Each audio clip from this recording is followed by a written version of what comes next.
Hello, Stratters. Nick here, known as the Exalted One on Magic the Gathering Online. Back with some more modern action. And this week we have a little bit of a brew on our hands. Um, Deck I'm calling Blue-Black Bitter Swords. So, if you remember last time we met, I played Black-White Tokens, and I said that I really like the card Bitterblossom in the modern format right now. I felt it was pretty well positioned, but I also said that Bitterblossom on its own isn't a particularly good card. You have to be kind of making your deck maximize Bitterblossom a little bit more than just playing the card kind of straight up. So in Black-White Tokens, you had access to Intangible Virtue and Gideon to Emblem, and these different ways of sort of maximizing the tokens that you were getting from Bitterblossom, sort of augmenting them and making them a little bit better. I've been trying to do this in some other shells. The one that initially came to mind was Blue-Black Fairies, and in that deck you can play the Fairy Lord creature that gives them +1/+1 and Shroud. You can play Favorable Winds. You can take advantage of Spell Stutter Sprite, counting Bitterblossom and the tokens as fairies, and sort of build on that tribal aspect. But I didn't particularly like that deck very much, and so I've been looking at a few other things to do with it, and what I kind of came to is that a lot of times in those fairy decks they'll play maybe like one sword of Feast and Famine to sort of help your fairies out, and swords aren't always the best in Modern. There's a lot of different ways that people deal with them. They really fell off with Abrupt Decay and then Kolaghan's Command entering the format. Um, but those cards are dying down a little bit, and so I wanted to try augmenting our Bitterblossom tokens with swords. And additionally, in the last, I guess this came out a while ago, but we had Trophy Mage introduced. So this allows us to search our library for an artifact card with converted mana cost equal to 3 and put it into our hand. So 3 is exactly the converted mana costs of the swords. We're playing 4 of the 5 swords here. Sword of Fire and Ice, Light and Shadow, War and Peace, Feast and Famine. And then the one that we're not playing is Body and Mind. I think that one's just too hard to make work and construct it. That's probably the best sword in like Cube, if you play a lot of Cube, because it essentially mills them in just a couple hits. But in Constructed, it's really difficult to get that milling to happen. And then it's also probably the least relevant sword in terms of the color protections, since it's blue and green, and people don't really play a lot of blue and green removal, and you don't run into a ton of blue creatures that you might want to have the protection to get past. So these are the ones that we're playing. There's a lot of, white and black and red removal, and then there's a lot of, beefy green creatures that you want to work your way through. So I think these are the ones that you want to be playing. And kind of the idea of the deck is that we're generating these tokens. We can use Trophy Mage to search out the appropriate sword for the matchup. Equip that sword to the tokens and start beating down, so we're augmenting our Bitterblossom tokens in a little bit different way than we were with the Black-White tokens deck.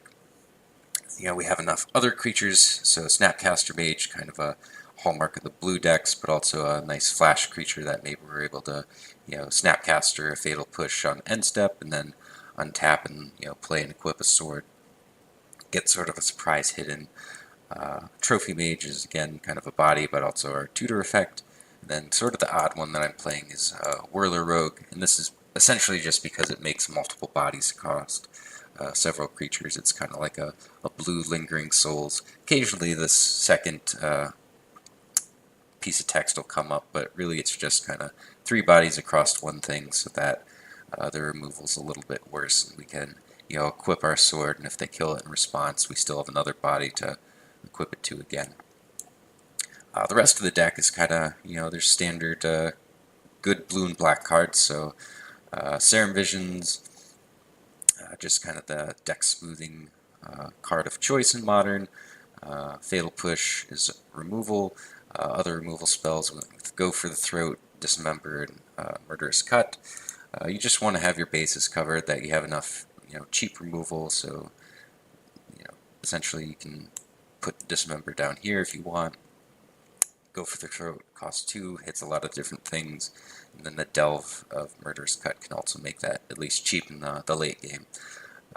So you have enough things to, handle big Delve threats, but you have enough cheap things that you can, deal with early creatures.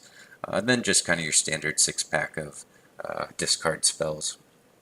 Mana base, nothing too interesting. Creeping Tar Pits kind of can help hold the sword if you need, if you have enough mana in the late game. Plenty of fetch lands, lots of basics, so we're pretty well insulated against Path and Ghost Quarter and Blood Moon. So that's the main deck. Sideboard, again, a lot of cards that you've seen in a lot of my different videos. So Ceremonious Rejection, you can take these out, swap Go for the Throats and Ceremonious Rejections in the affinity matchup, but also has a lot of room for play in Tron or decks that have really important artifacts. Negate is a nice catch-all. Collective Brutality, good against burn, but can be extra discard spells if we need to take out some removal against control.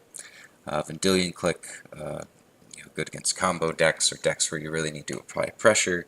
Again, if you need to take out some removal, you can bring in an extra threat against like a control deck. Nihil Spellbomb is graveyard hate. Spreading Seas is sort of a way to beat Tron and other decks that kind of mess with their mana, or if opponents have really hard to deal with creature lands or utility lands. Maybe like a Gavany Township deck, I would consider bringing these in. Pithing Needle is a nice catch-all, and then sort of a grindy card advantage card here, and Fortuitous Find. So choose one or both, return target artifact card from your graveyard, return target creature card from your graveyard to your hand. This is a nice card for decks that will be trying to kill our artifacts. I think once you get to 4 swords, you're kind of putting pressure on opponents to have an artifact destruction spell like Kolaghan's Command or Abrupt Decay, whatever they're playing. So if you play the first one, maybe that one dies, but the second one might survive, or if the first one dies, you can Fortuitous Find it back. So you have a little bit of redundancy and a little bit of a grindy element, if you're trading off your Snapcasters or Trophy Mages, and you can get those back as well. So this is the deck. I'm going to play it through a league for you all. Hopefully we have some success, and hopefully the matchups are enjoyable. Stay tuned for the matches. Hello Stratters, here we are for match 1 of our league. And we're on the draw. I think we're going to keep this hand. A couple discard spells in the early game is usually pretty good. And we have a removal, no threat to pair with our sword. But we'll see how things work out. So Copperline Gorge makes me think Dredge, makes me think Living End, potentially. Okay, so my inclination on Dredge looks to be correct. And now I'm not sure. Kind of don't want to cast a discard spell, because if they're using Conflagrate on turn 1 for 0, that makes me believe that they're going to use the Flashback as their discard outlet on turn 2. So they may not have a Faithless Looting or a Cathartic Reunion.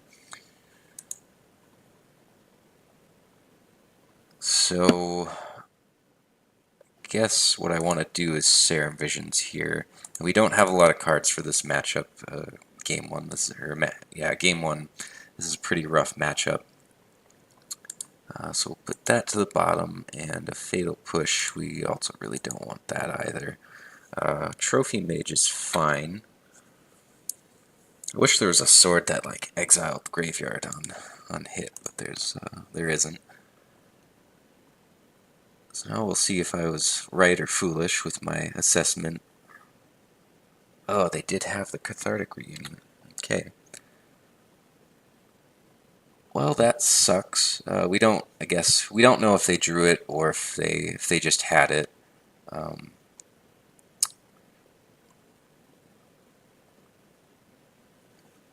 Okay. Well, guess our only real play here, we can... I think I want to set up for this Trophy Mage, so I'll play my tap land. I'm not sure, well, I guess, like I said, it's hard to know. They could have drawn the Cathartic Reunion, but when they go turn 1 Conflagrate for 0, that seems to me that they're setting up to need a discard effect on turn 2.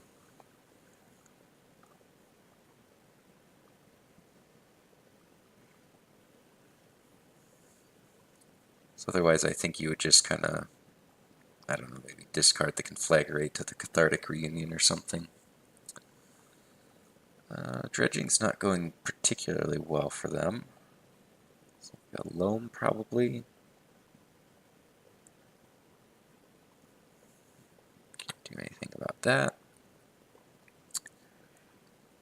They are going to have land drops to return Bloodghast, and then that's going to return 2 Amalgams. Okay, they have a land drop, so... Well...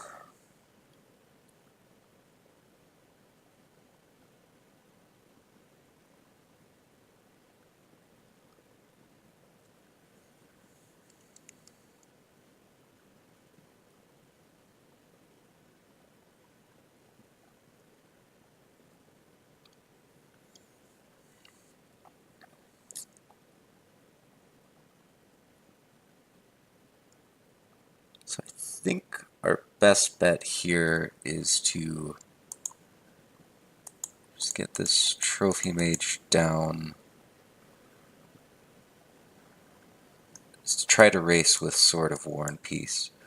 So I guess whatever sword I get here doesn't matter a ton.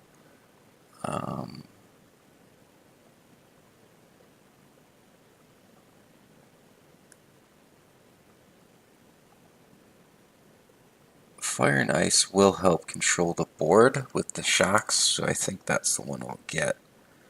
But I think right now what I'll start to do is to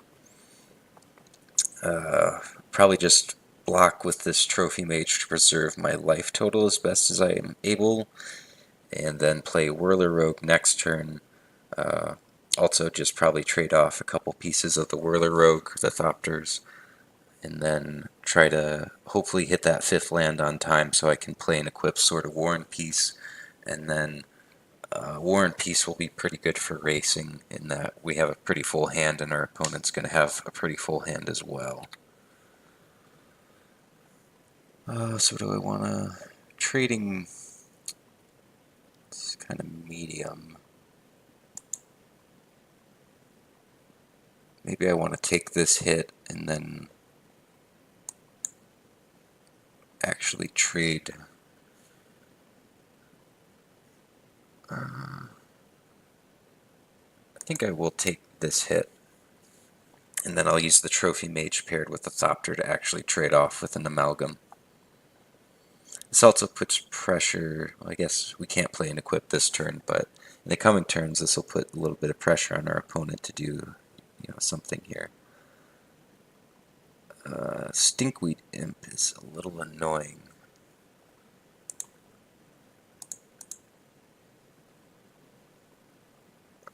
Just get a basic and play Whirler Rogue. Stinkweed Imp is annoying because our best bet of getting through is on a Thopter token, and Stinkweed Imp has flying. So now we'll kind of trade off as best as we're able and really just hope to hit that 5th land drop so we can play and equip the Sword of War and Peace. Also, our opponent knows that we have Sword of Fire and Ice.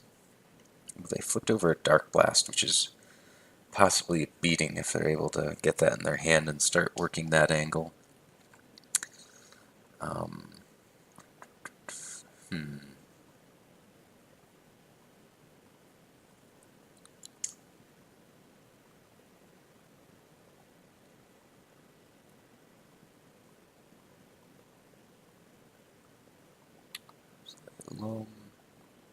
They're going to be able to get a pretty large Conflagrate off. I think, they're probably going to conflagrate our board and deal the remaining damage to us, and then we don't really have any recourse for that. Well, Dredge is always a tough matchup game one. Just, yeah, really not much we can do about it. So they'll kill off our board, attack with all their guys, and they have another conflagrate in the yard, so it's basically over. Okay, and actually it's over this turn. So. Alright, yeah, so the only real room we had for play was on that first turn, whether we Inquisition or not. So the problem is with Dredge is that if you Inquisition them and you don't have an enabler to take, you have to discard, you know, something that they want in their graveyard. So really all we have is these Nihil Spellbombs, and I could bring in a Negate as well. Cards I don't want.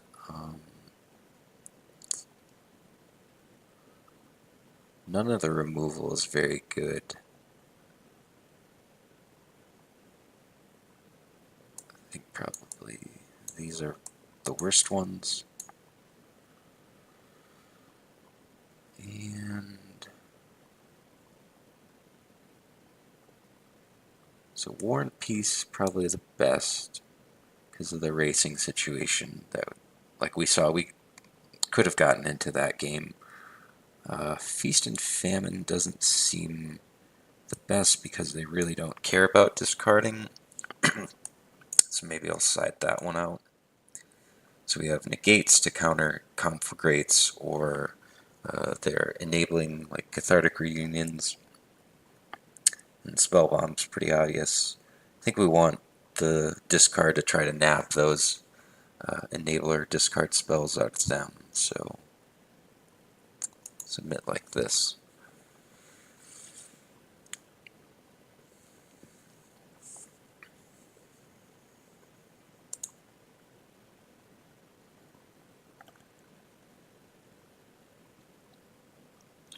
Not very good, but problem is if they have Cathartic Reunion, this hand's pretty good because we have Negate for it, but if they have Faithless Looting or Neonate, it doesn't line up very well. I think I'm going to mulligan. This is much better, so we have a Spellbomb and another Spellbomb. Alright, so hopefully these Spellbombs do their job.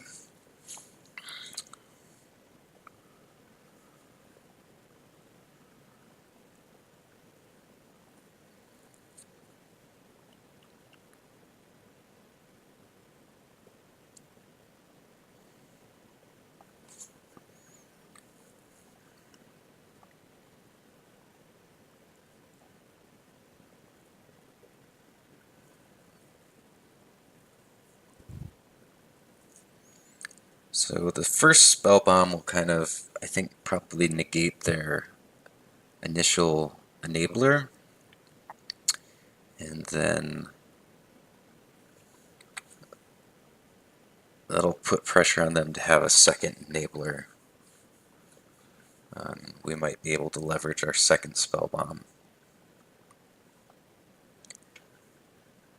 And since we mulligan this game, I'm probably going to try to prioritize drawing the card off the Spellbomb if I can.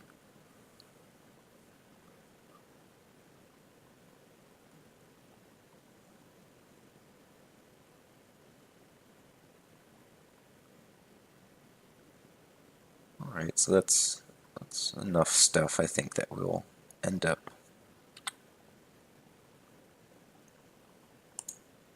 spellbombing them. So let's go ahead and do that.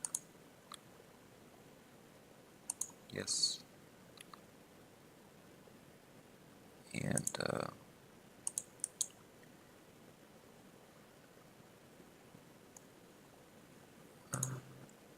go ahead and get a Watery Grave here. Play another Spellbomb.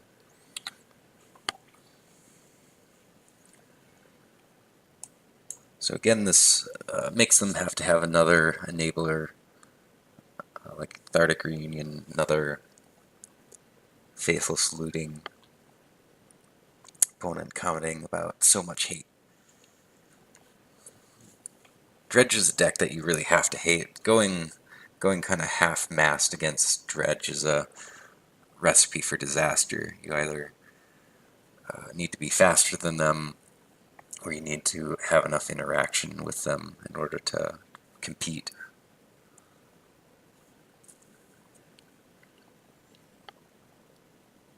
So let's see what they have here.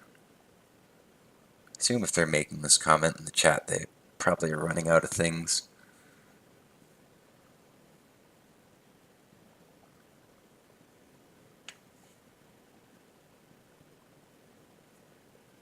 Maybe that's not accurate. I don't know how much stock I should really be putting into opponent chatting in the window. Hopefully they don't have anything too bad and we can just play a Bitterblossom next turn and start to try to be proactive. Because if we kind of sit on our heels and just have a ton of reaction, I feel like Dredge can possibly get us. So that's going to miss, and they're taking up Dark Blast. That's fine.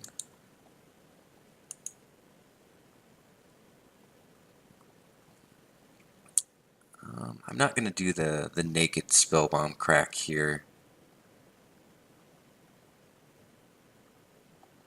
We'll see what we draw.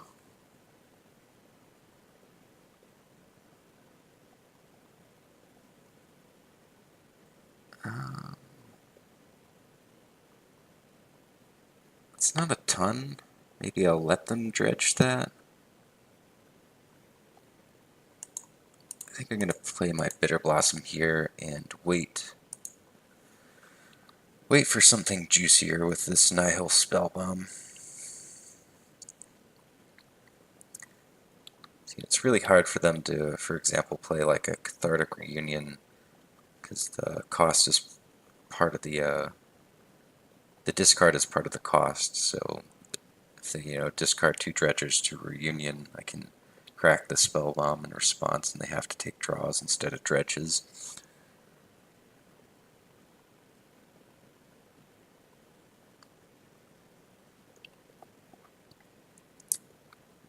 I guess Dark Blast does keep up kind of well with the Bitterblossom.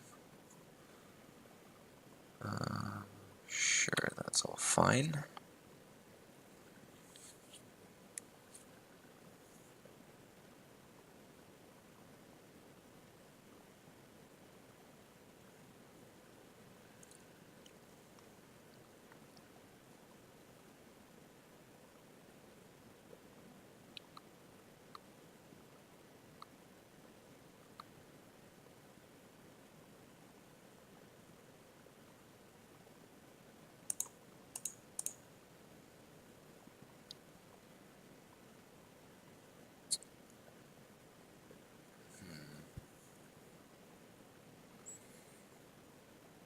We already have enough equipment. I don't think we want this Trophy Mage, and the Inquisition could be nice to kind of see what's in their hand, force, a juicy card into their graveyard that they're trying to keep in their hand, and then we can crack our Spellbomb.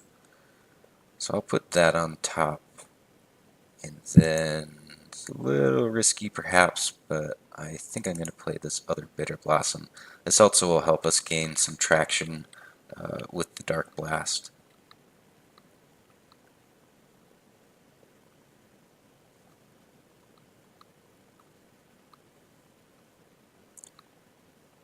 Okay, so they didn't use the Dark Blast. And they're only going to get a Dredge 3 with the Loam, which shouldn't be too disastrous for us. Sure, a single Narcomoeba is nothing to be concerned about.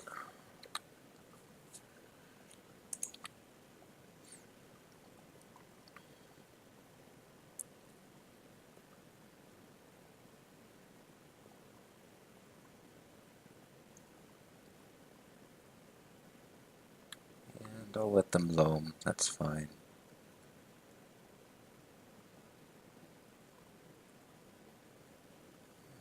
have that Dark Blast up with their Black Cleave Cliffs. So I think these are fine things to happen, I think.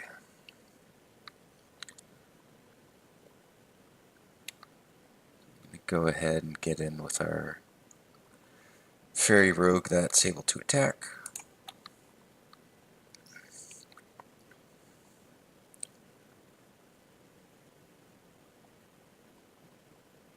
Sure, that's fine.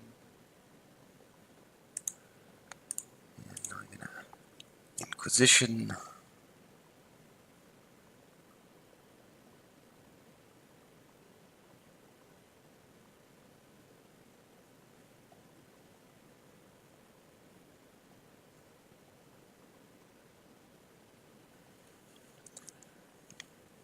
So because of the Spellbomb, it's kind of unclear what they're going to do as far as using their Dark Blast or not.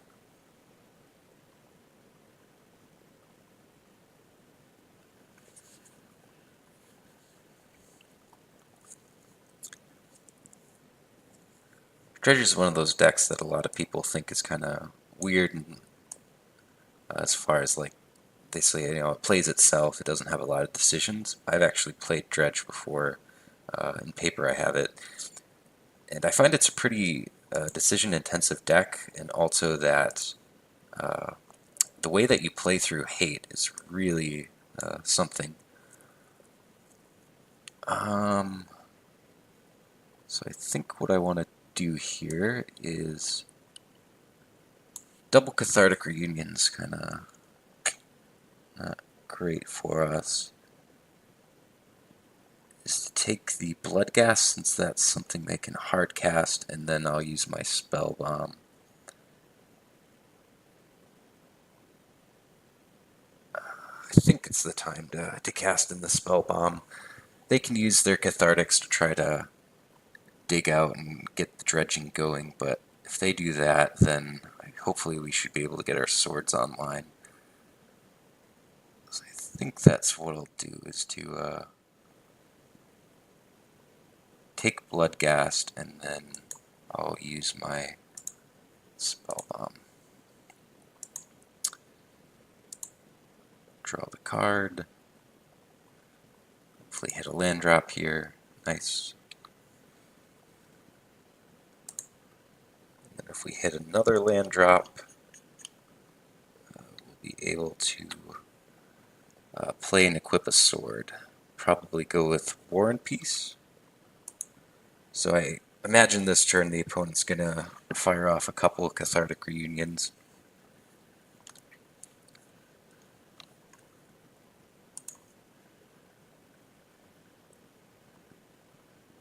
So their draw was Conflagrate. We do have to be a little bit careful about Conflagrate. Presumably here they're going to play that Bloodstained Mire or another land that they drew, and then cast the other Cathartic Reunion. If they drew some Dredgers, be poor for us. If they don't cast it, I'll take that as a sign that they didn't draw any Dredgers, and they're going to wait to use the Cathartic until they have another draw step. Played a Mountain, so they discarded Copperline Gorge, and this is played, so we know that they have a Bloodstained Mire in their hand. Alright, so hopefully we draw a land here, untapped land, gotta be specific, and then we can just start going to town with these swords. So untapped land, one time. Serum Visions. Alright.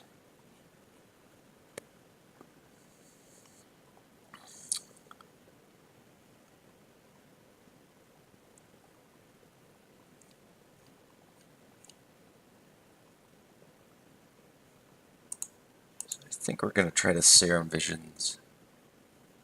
Okay, so now we get the untapped land. Put that on the bottom, another Serum Visions.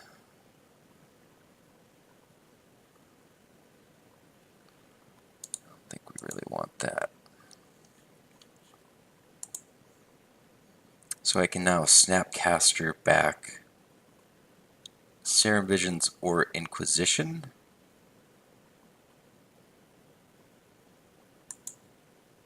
And which do I want to go for here? So the problem is if they drew a Dredger,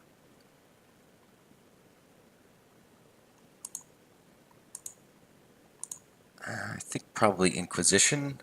If they drew another Enabler, another Dig spell, I would rather take that. So I think I'm going to go with Inquisition here. If their hand is just like Dredgers and lands, this obviously kind of sucks since they don't have any Dredgers, but if they have an Enabler, we want to take that. Okay, so they have Grudge. So we will take a Grudge. That's good to know about, so now we'll probably lead with Sword of Fire and Ice, and then we can wait to get our Sword of War and Peace. Again, just Sword of War and Peace is the sword that helps you win racing situations. If they tap their green mana, which could happen, they had a Loam in hand, right?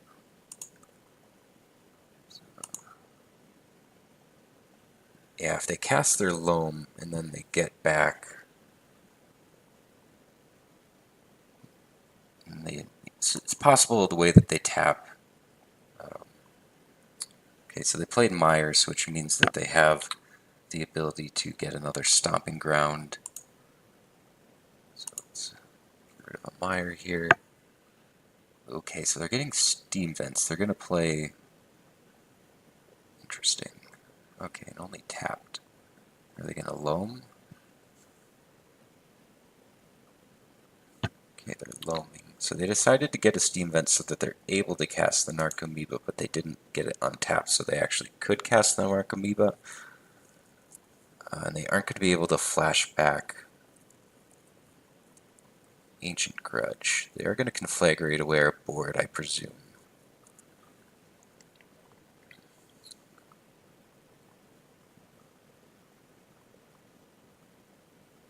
This also mitigates the power of Sword of War and Peace, since they're going to have a hand.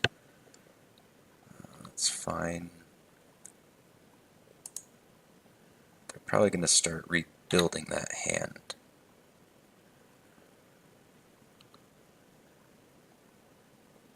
And I still think Sword of Fire and Ice is the one that I want to play here.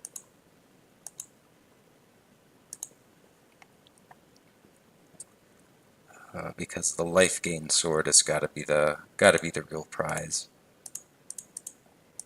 So they'll probably Dredge Loam back some lands. They kept the Narcomoeba.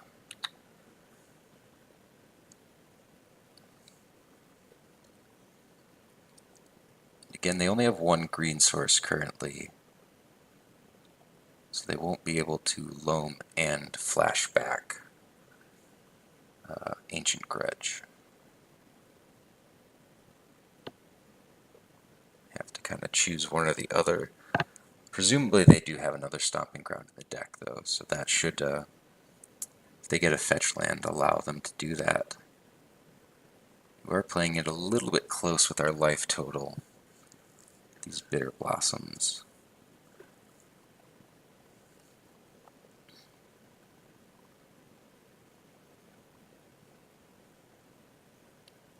Would they be able to Loam up to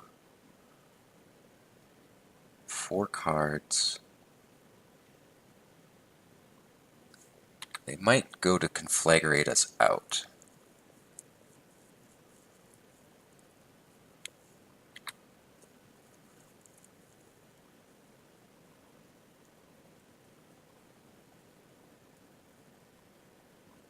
So Flashback Grudge, kind of we expected. Now they might go Conflagrate 1/1 and 1. But this does open up our Sword of War and Peace. Not for this turn, but for the following turn, which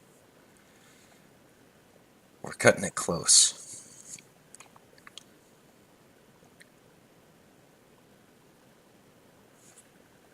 Yep. So 6, we're going to be down to 4.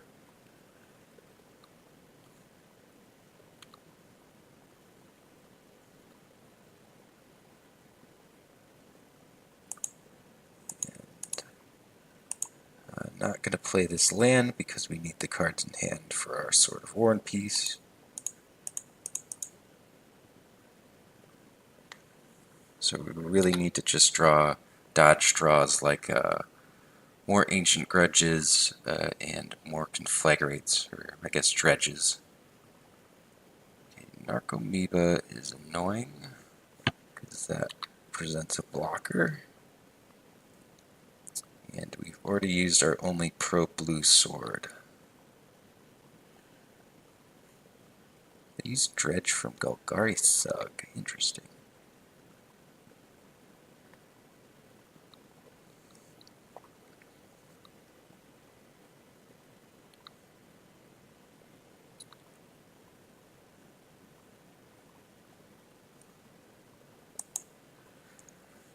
Well, we need to get a path for this sword to connect so we can actually gain life.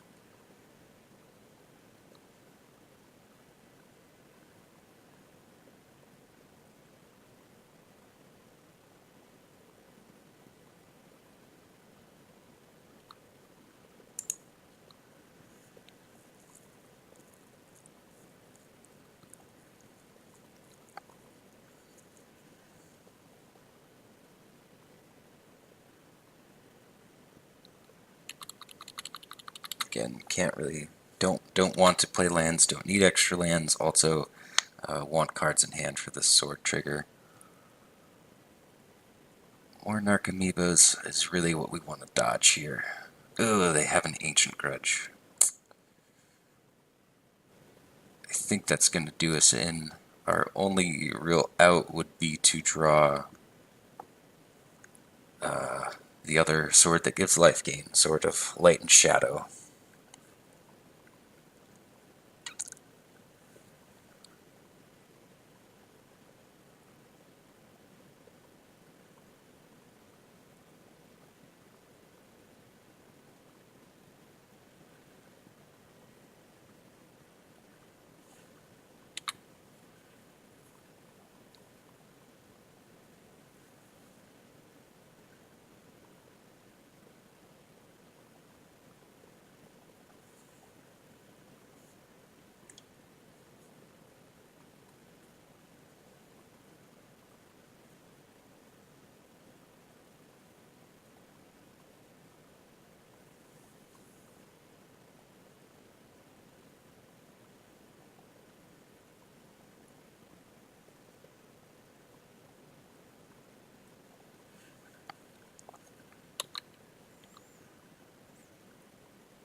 I think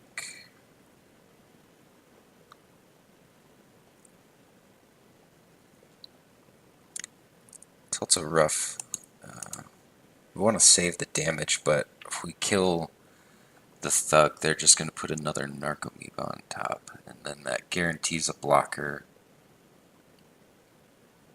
for our fairy, but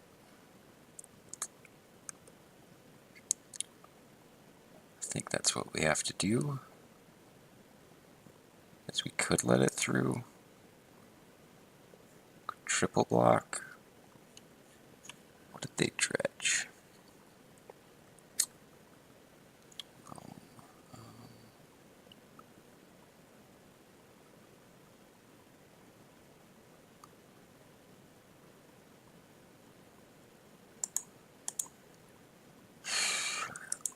Guess we'll do it.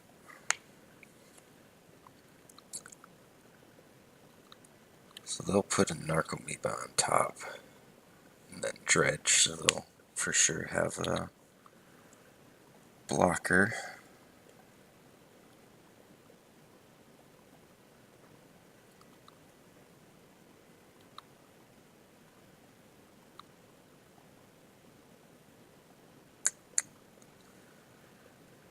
Alright, well,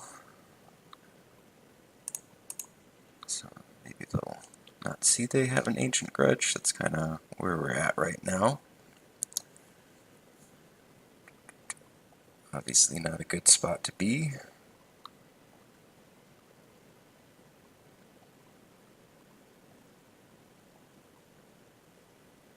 That's an Ancient Grudge.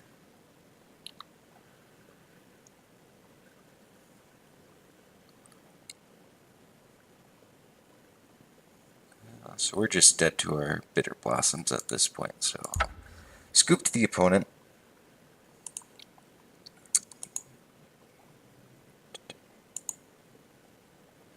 Alright, well, thank you for watching Stratters. Stay tuned for the next match. Hello, Stratters. Welcome to match 2 with our blue-black Bitter Swords. I have to mulligan this hand, 1 land, and this looks pretty good, so keep. And I think it's good to have a removal spell. Play a tap land, and then we'll cast our Inquisition on turn 2.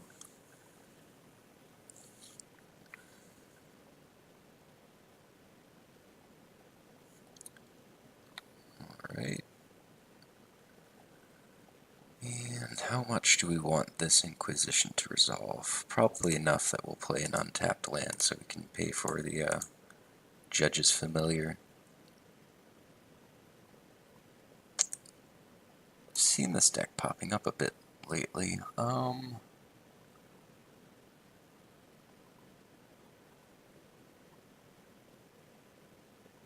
Guess take Favorable Winds is kind of the card that we can't deal with. We also have the ability to make a lot of 1/1 flyers, so we don't want our opponent to break parity if we have, you know.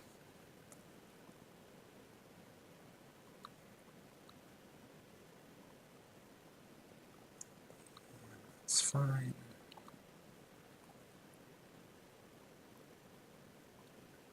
Sure, and then I'm gonna...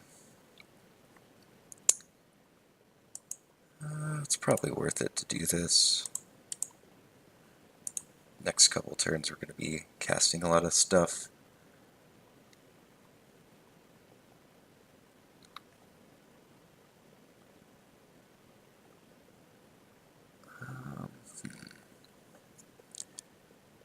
We're going to be taking a lot of damage here. I guess we'll see how that goes. I don't know.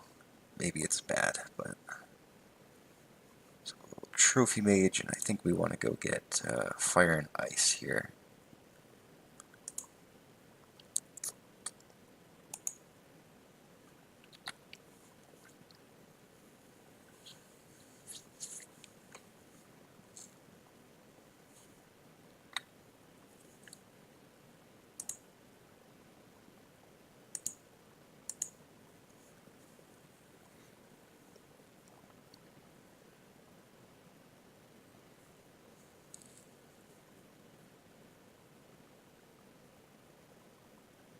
Yeah, so I've been seeing this deck popping up quite a bit recently. I think it's kind of like, there's been that green sort of stompy deck that's been kind of a nice budget option on Magic Online for a while.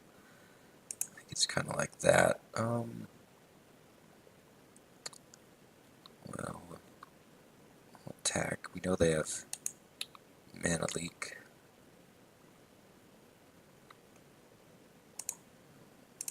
Serum Visions.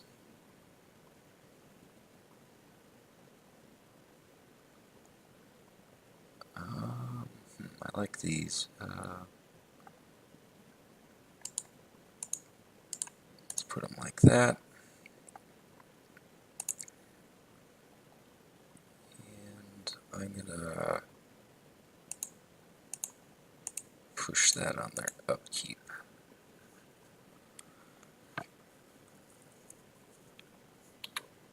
Alright, so threat removed.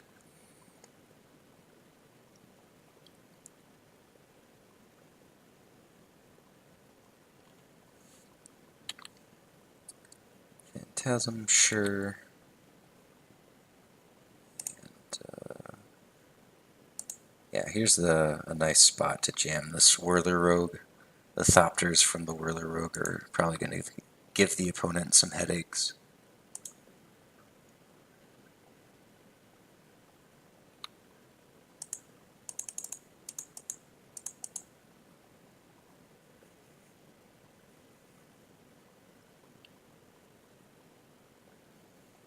It's also not a card you want to Vapor Snag, Whirler Rogue.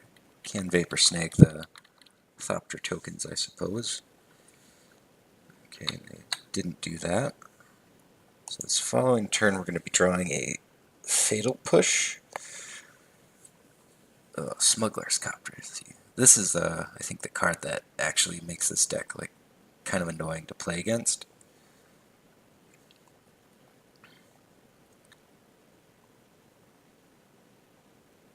So I think we want to take our time to get this Sword of Fire and Ice into play, and then we're probably actually going to equip it to the Whirler Rogue. Simply because that's this card is very Vapor Snaggable from our opinion. If they want to do that, that'd be great. Ooh, and they're gonna take the bait, sure. And we'll push that. Alright, so things are going pretty well for us. Opponent would obviously really like a third land. This deck, I think, does play like only 20, 22 lands, which isn't very many.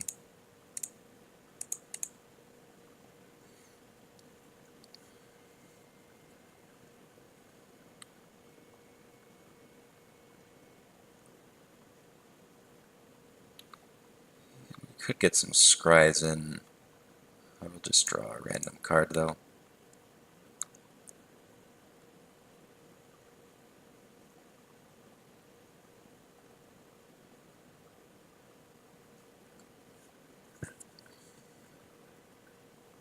Okay, opponents had it. Getting sideboarding. So I think extra removal here is good. Thoughtseize, just taking the damage isn't great. Clique is...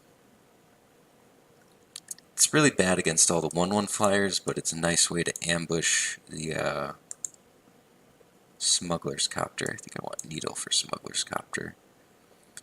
And what could we get rid of?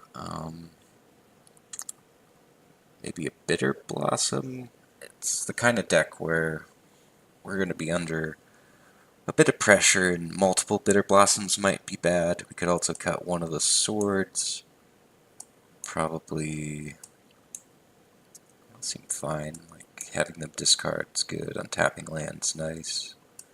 Life gain. The one that has protection from their deck.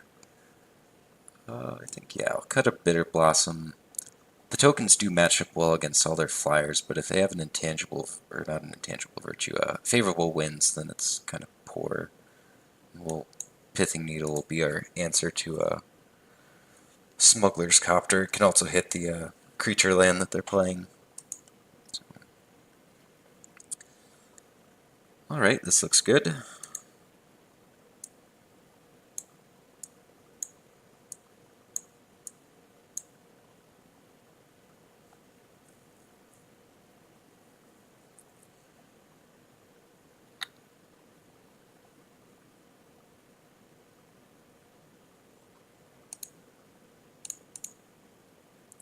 We'll see if they want to trade Judge's Familiar for this Inquisition or not. We're just gonna run it out. Psionic Blasts. Sure, we'll take one of the Psionic Blasts.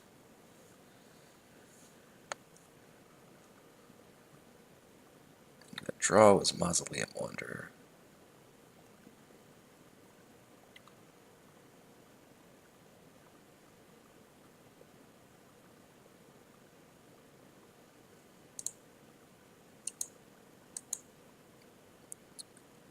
So we'll push Wanderer, since that's the card that can potentially get bigger if they have multiple Wanderers.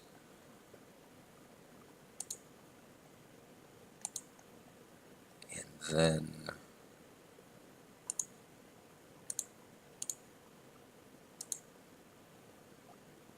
Bitterblossom's a nice one. Don't think we need another land, but we will take Bitterblossom. Alright.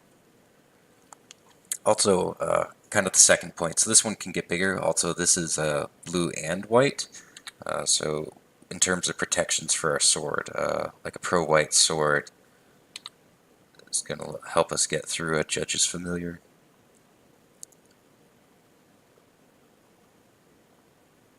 We'll get our Bitterblossom into play while we can. Play our tap land. And then this gives us some nice options going a little bit later. Grand Architect. Interesting. The only card we know about is Psionic Blast. So try to stay above that range if possible.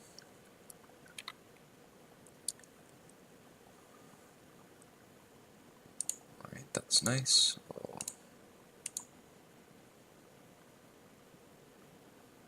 take that out, and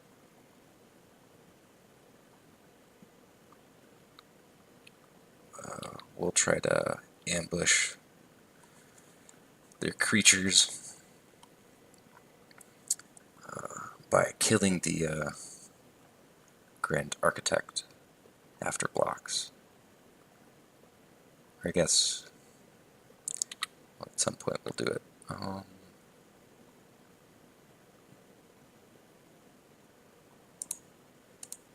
we'll lead out on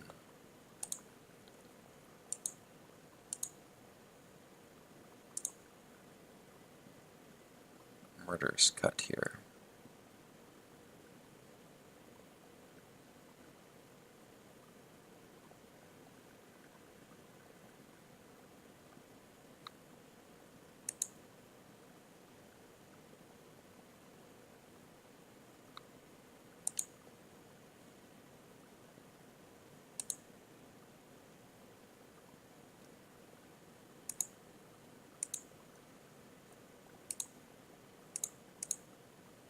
Taking a lot of damage. This might come back to haunt us with this Bitterblossom. Oh wow, they just let that all happen. So what we really want here is one of the life gain swords. That is 100% what we're looking for. So we'll Snapcaster Fatal Push.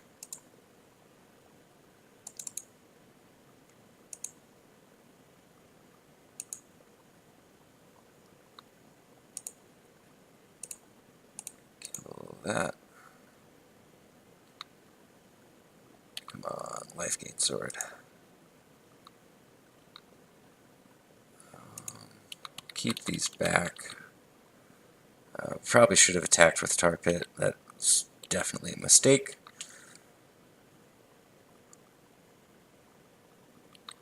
It's fine.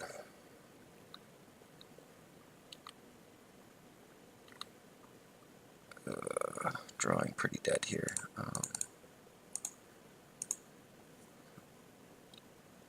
I just don't want to die to removal. So I'm going to keep back several fairies.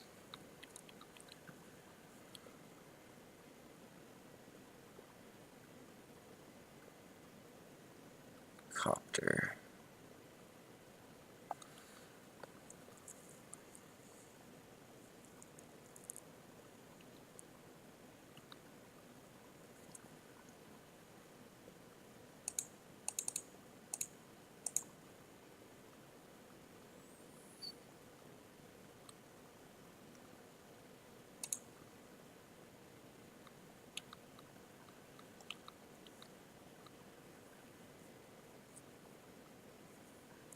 That mistake of not attacking with the Tar Pit is really coming to bear now, because this next turn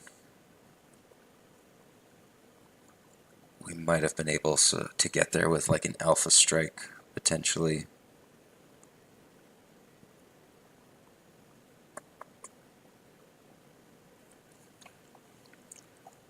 Yeah, we might have been too cavalier with our life total here.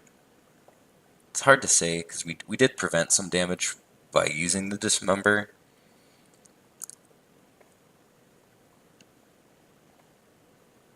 So, yeah, it is hard to say, because using the Dismember and paying the 4 life did help us a little bit.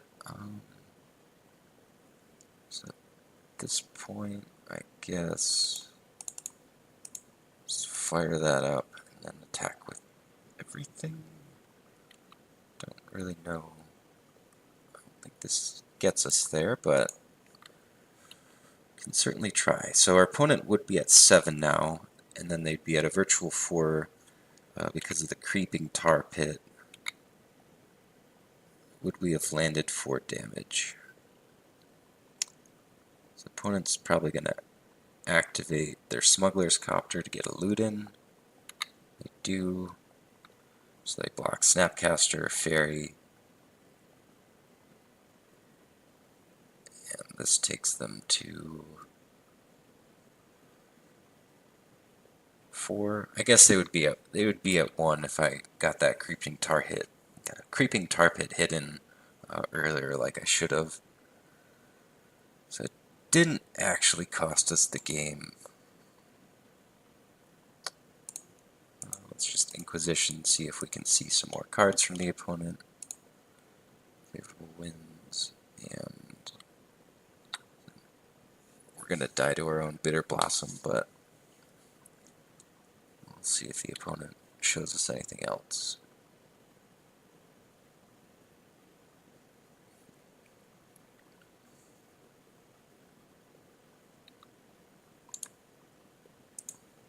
So I'll just see if they show us anything interesting off the Copter loot, but we're going to die, so. Nope, alright. Yeah, so that game, like I said, the missing the tar pit attack didn't end up mattering because they were going to be at 1 instead of a higher life total. Although it is possible maybe we could have gotten an additional point of damage in by throwing some fairy hits in, kind of suiciding some fairies in. I'm not exactly sure. I think this still seems good.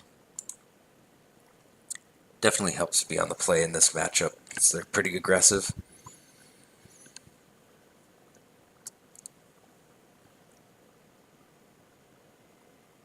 Guess I'd like to play first, and this hand looks good to me. So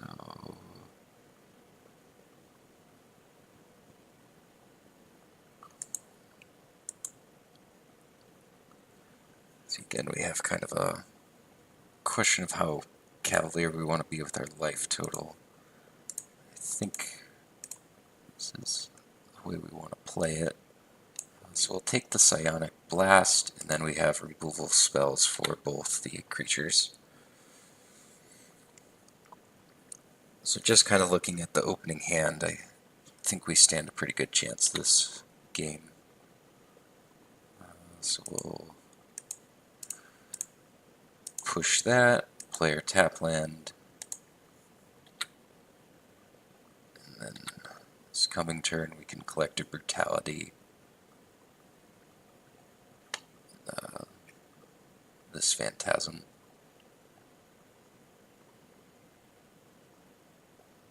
So this is 10 or more cards, so we do have to be conscientious of that. That we don't accidentally give them a Baneslayer Angel by going to a ton of cards in our graveyard.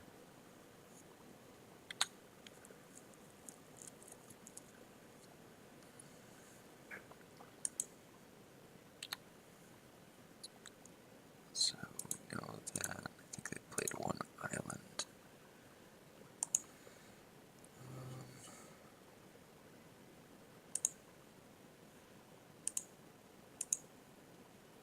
Go to their upkeep, and then I'm going to try to Snapcaster Fatal Push.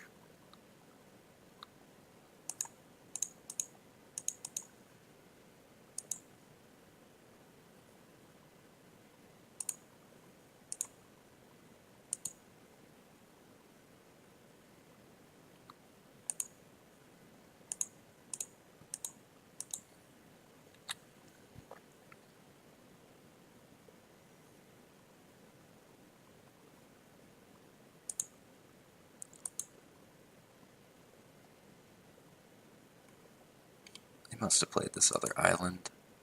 Okay, so we know that they have a Ghost Quarter. Okay, if they're getting in with Fairy Conclave, they probably don't have anything very reactive in their hand. Ooh, that is very good. Let's get this into play while we can. Probably should have attacked with the Snapcaster first. They're really likely to want to trade now. I think that's fine though, since we don't have removal.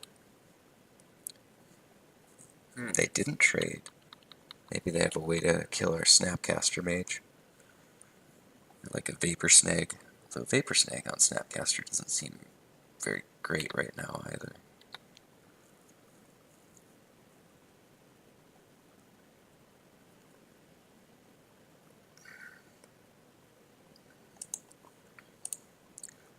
Let's Inquisition them, see what's up. Nothing. Alright. We'll cast the, oh no, we can't cast that Serum Visions. That would have been a disaster. Takes 2 to equip, so get in with the Snapcaster Mage, and then we'll deal damage to the familiar. Alright, things are looking good. So we have the sword that's protection from their deck.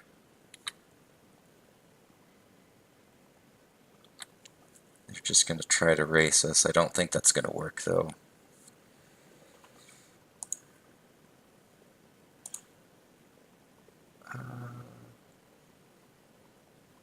Probably going to play another Trophy Mage. So let's Trophy Mage.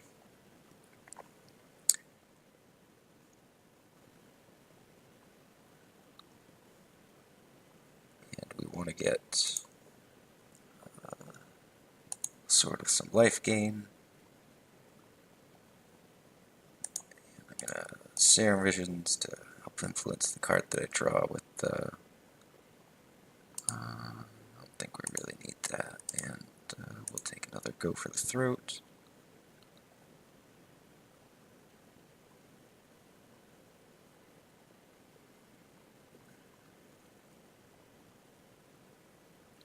Stopping on our begin combat. I wonder if they had like a Vapor Snag or something that they were going to try to use. That will not work. 2 to you. I will draw.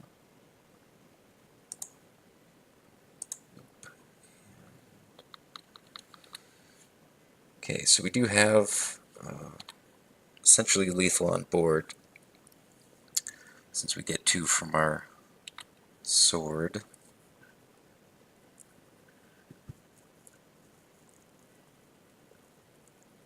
They're still attacking, and they're leaving up Ghost Quarter.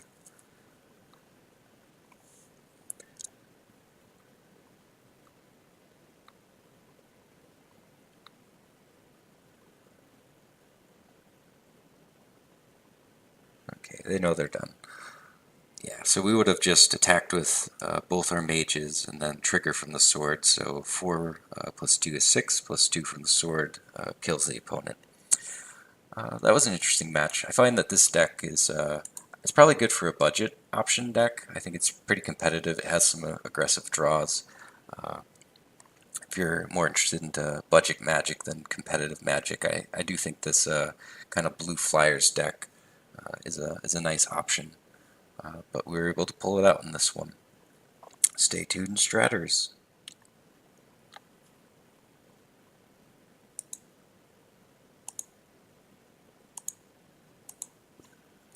Hello, Stratters, back for match 3 with our Bitterblossom sword deck. I'll go ahead and keep this hand.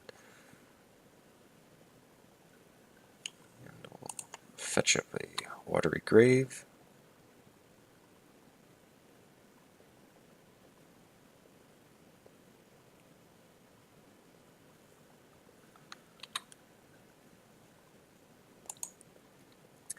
So this hand is a little bit more of a proactive hand. We already have 1 sword to go with the Bitterblossom, and then we can use our Trophy Mage to find maybe a better sword for the matchup. 1 removal spell. Okay, this looks like Grixis Shadow. have a... Let's hope they don't have a discard spell, because then they're almost certainly going to take this Bitterblossom. They could have a Stubborn Denial and get our Bitterblossom. For that reason, maybe we want to slow roll it. I think that's... it's a little bit of a judgment call here, but I think this Bitterblossom's so good in this matchup. Ooh, that is not a very good hand. 4 lands, 2 delve threats. I guess they will get out a pretty quick delve threat, but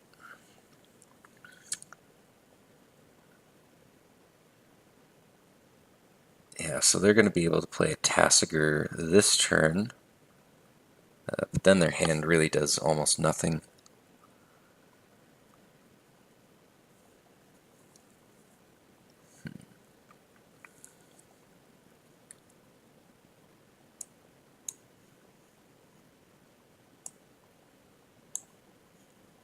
So they're probably weighing whether they want to cast their threat or not. Maybe they drew a different card that's making them consider some options. Right, they can fetch, puts 4 cards in graveyard, then 2 mana available. Alright, so they're just not going to do anything, which is, I think, fine by me. We'll just get our Bitterblossom into play. And now we're playing around Stubborn Denial. Curious to see whether they get an untapped land here or not. You know, they are Shadow. They're gonna be a little bit more conservative with their life total. The other nice thing about them waiting is that they get to keep some cards in their graveyard.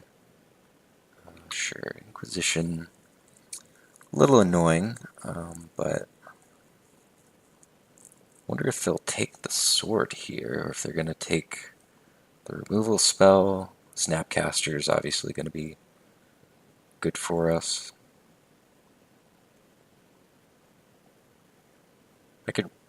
Trophy Mage is the only card that I would maybe consider them not taking. But the others, I think, are all valid options. Snapcaster is kind of the value play. Go for the throat. Kind of clears the way for their Tasigur if they think that we're unlikely to draw another land. And then Sword is a pretty reasonable threat. Probably get Swamp here. Although they don't have a red source, so maybe they'll get Blood Crypt. We'll let the opponent make their decisions. Just play as a result of whatever they do. And they do have they have Tasigur and a Gurmag Angler in hand, so they're pretty want to try to keep cards in their graveyard if possible. So it makes sense to get an untapped land so that they can use the mana here and then not delve away so many cards.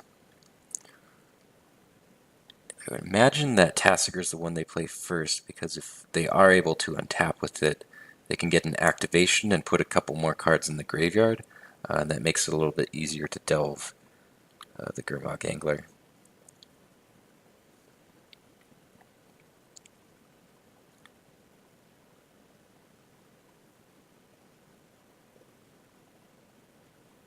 So I think here what I'll do is just play Sword of Feast and Famine. They don't have red mana. We have a chump blocker for the Tasigur. We'll probably take 1 hit from the Tasigur. Force them to use removal when we go to equip the sword. Probably should have been keeping up better with what cards we've seen them play. So we'll take it this time because we want to be able to equip. So they have played Mire, and Tasigur.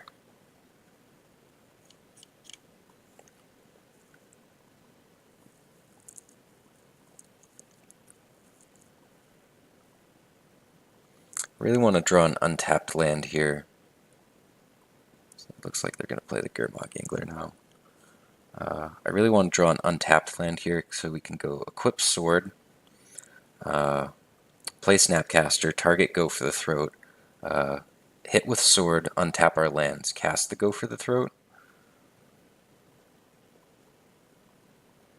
And if opponent wants to play the Gurmag Angler here, they're going to have to tap most of their mana, so they won't be able to keep up the removal spell to check our Fairy Rogue when we go to equip. Also the Fairy, right, this is the pro-black, pro-green sword, so I guess we could just equip it and sit on defense if it comes to that.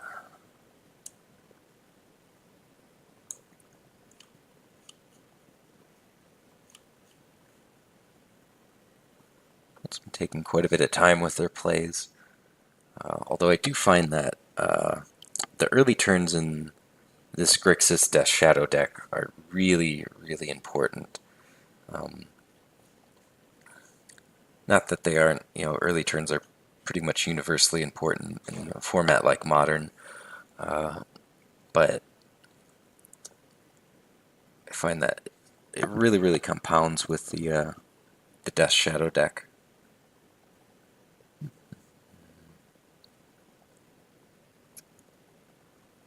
I guess Bitterblossom does give us a pretty never-ending stream of chump blockers, so rather than taking 4 or 5 a turn, we're only going to be taking 1.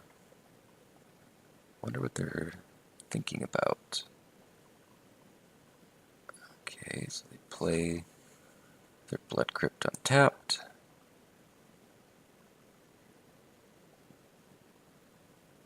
And now they're going to delve out the Gurmag Angler. So the only card we know left is Steam Fence. Alright.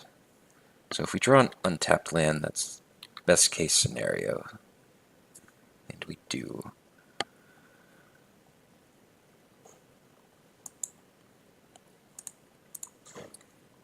So I think here we're safe to just get another island, preserve our life total. So we play Snapcaster, target Go for the Throat, equip the sword to the Fairy Rogue, untap our lands. This is a pretty neat play. Make sure that it's not the Summoning Sick one. That would be pretty catastrophic.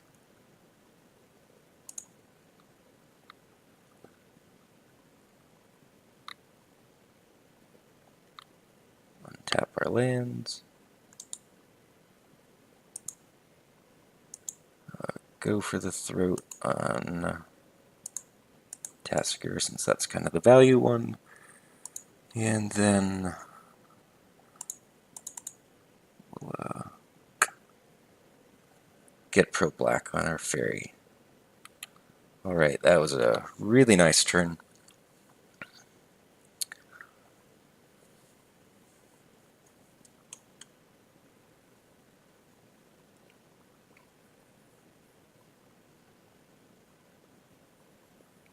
Opponent discarded Stubborn Denial. Interesting they would do that when they have a land in hand.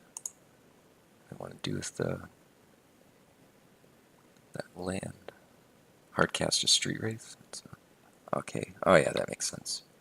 Snapcaster, Kolaghan's Command on her sword.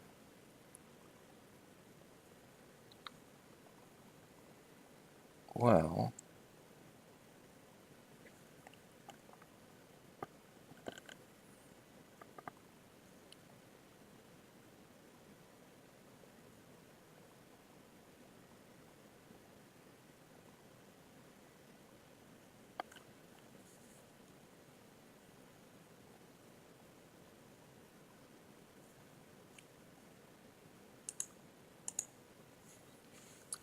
no any cards. Get rid of the exile pile.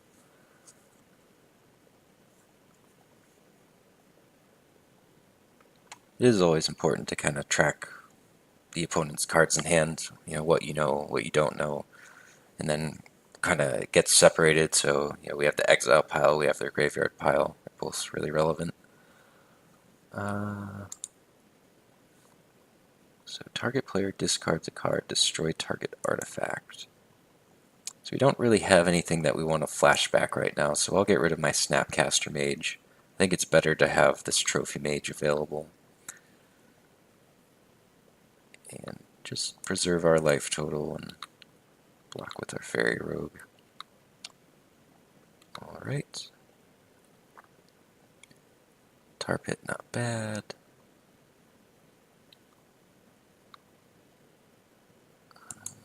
Attack with their Fairy Rogue. Probably could have attacked with Snapcaster too, honestly. Maybe playing a little bit scared. We'll get Trophy Mage, and I think we want Light and Shadow.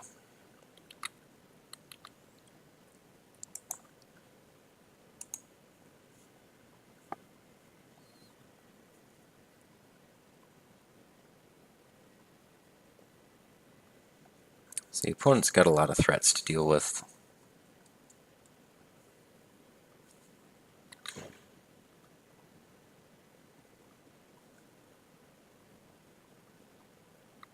Wonder if I should gang block here. It's probably kind of greedy. I'm going to block with Trophy Mage because we have Light and Shadow.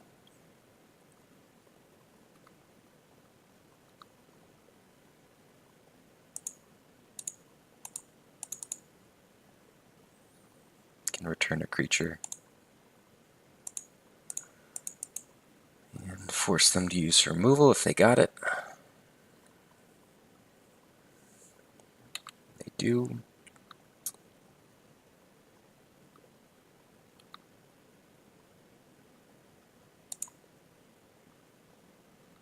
Just peck in for one.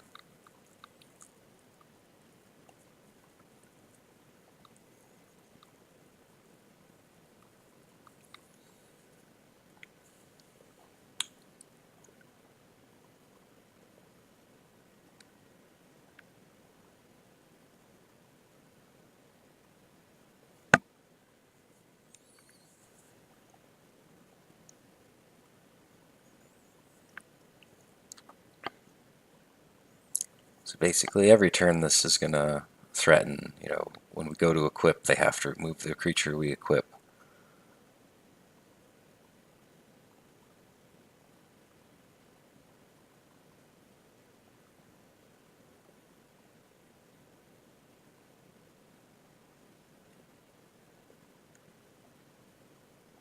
Okay, attacking with both.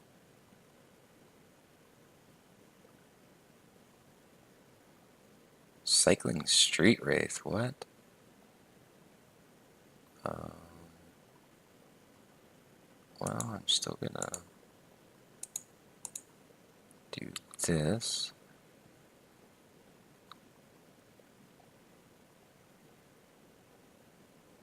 Don't know what to make of Cycling Street Wraith there. I feel like at this point you just kind of have to chalk it up as a dead card.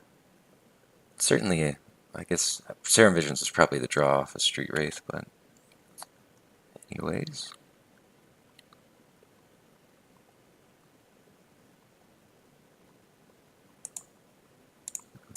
Go to equip.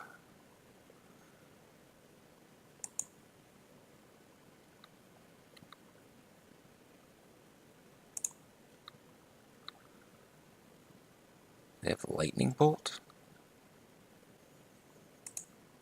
And game has ended. Alright. So the discard may be a little bit less good in this matchup. We want probably the Thoughtseizes because they deal with the Delve cards. And what else? Yeah, so Inquisitions I tend to want to shy away from these kind of attrition matchups. It's just such a bad top deck. So I'll take those out. I think bring in Spellbombs just to mitigate the graveyard. This Fortuitous Find. This is kind of, again, just a card I'm trying out, but it seems like it's good. If they Cold Glance, command me, or trade off some different creatures. Take a Vendilion Clique, just seems like a decent card for the matchup. And then could see us wanting Negates. Other clicks, Spreading Seas all seem kind of marginal. I think I'm going to go with this though. Also nice that Fortuitous Find with Spellbomb.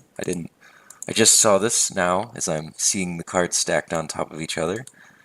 We could recur our Spellbombs with Fortuitous Find. So I guess that's another kind of interesting thing. Maybe if they aren't blowing up our artifacts, we can, just trade off a Snapcaster Mage and then Fortuitous Find to get stuff back.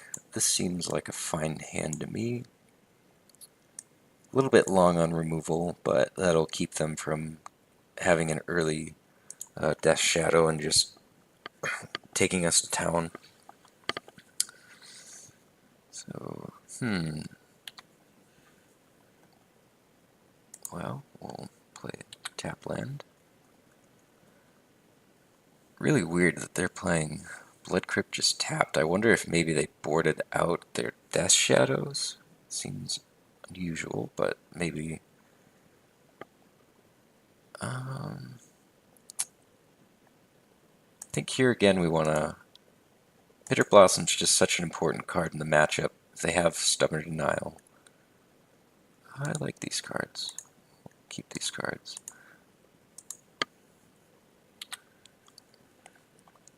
That we just want it to resolve. So I don't want to just jam my Bitterblossom into a Stubborn Denial when I could have played around the Force Spike mode.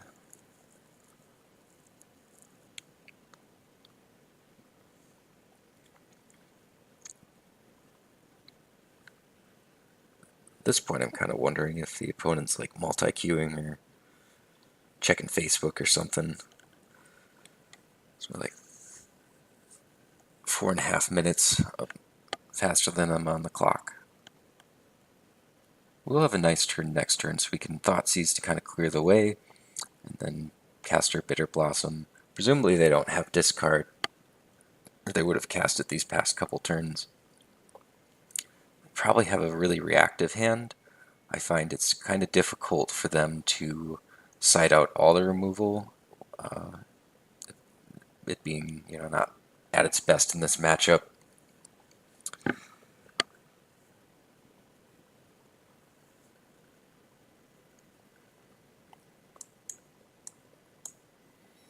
It is fun. I like playing swords in Modern. I wish that they were better.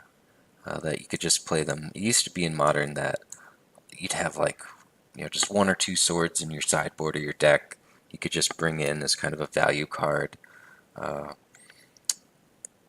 And it hasn't been that way for honestly years. I think when Return to Ravnica came out and you had Abrupt Decay introduced, because then you just had this really efficient, nice removal spell that, I guess they lost connection and rejoined. That's probably part of their timing troubles. But anyways, so you could play these cards like you would have, sort of, whatever in your sideboard, and you could just bring it in, but then people had this removal spell that could deal with them that was, just really good in the format. And so they kind of took a hit, and then when Kolaghan's Command came out, they took a hit again.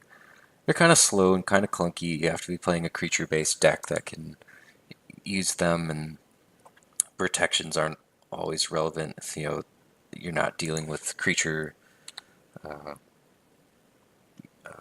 creature-based format. So we'll lead on Thoughtseize here. See what the opponent's up to. Also nice if they have like Negates or something in their sideboard. We can. Wow, they have double Death Shadow in their hand, and they didn't. Wow, that's weird. Double Death Shadow, and they haven't been taking damage off their lands. So we have push for Shadow, push for Shadow, go for the throat for Angler. So I think Snapcaster is a pretty clear take here. That's the wrong one. And then we'll just play out our Bitterblossom and let the Bitterblossom do its work.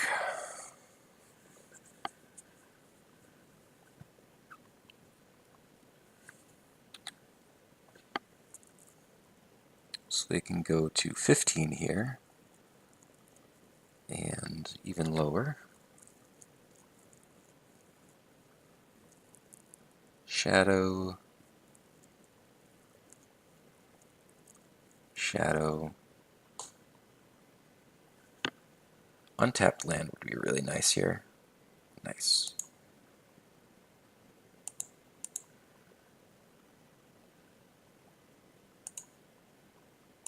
So play Spellbomb. So we're going to go push, push, and then exile their graveyard with Spellbomb, also drawing a card, so they're going to be a long ways off from that Gurmag Angler. This is this is a really efficient turn. This is what just one mana thing, one mana thing, one mana thing. Oh, by the way, that card in your hand's dead. And we even have the land to untap, play, and equip a sword. That that turn was awesome. Okay, and they don't even have a Hardcast Street Wraith to really punish us. I just want to verify. So we went through Swamp. Oh, sorry, there. I clicked a Fatal Push. They have Push, Gurmag, Angler that we know about. So considering they only have one unknown, I'm just gonna GM this sword. One that's not summoning sick. And oh, they didn't use the push. Granted, they still can. I mean, they probably want to do it just to, prevent connection. But that's going to be tough for them to keep that up, having to push a fairy token every turn. What they really want is something like a Izzet Staticaster. Okay. Gonna take my go for the throat. Can't quite get a Gurmag Angler down this turn.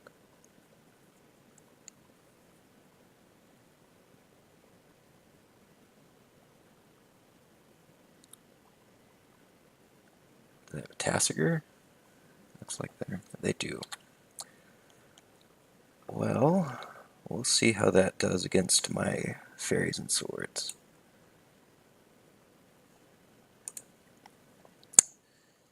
Let me think here. I can't imagine what I draw that would make me not want to activate Creeping Tar Pit here.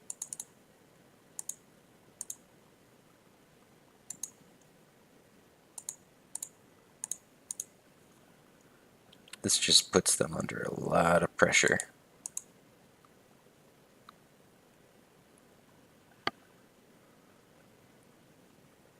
From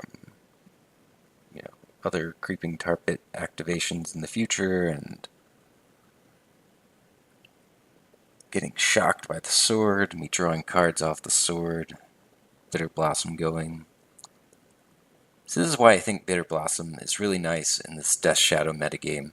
It's a really, enchantment is hard for them, so they have to discard it or catch it with a Stubborn Denial once it's on the table. It's just an endless stream of blockers for these large guys. And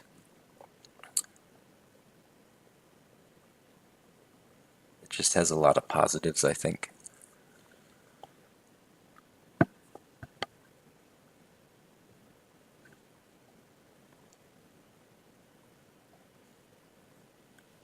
I've been pretty impressed with, a lot of people will say, well, they play Kolaghan's Command, so the swords aren't that good against them, but, they only play 2, typically, and some people have been kind of cutting on those because it's hard to get, like, the Snapcaster loop going with a deck that plays, relatively land light.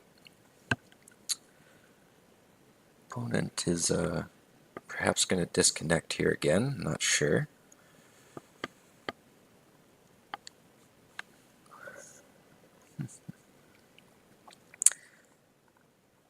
Well, I'm going to pause things, I think, and resume when the opponent takes some sort of action. If they draw guess even Is It Staticaster wouldn't really get them out of it now. If they drew Kolaghan's Command to blow up the sword. Not exactly sure, but... oh, wait, never mind. They're back. Okay. Deal that to you. Draw my card. Ooh, another Mage. Nice. And played my land.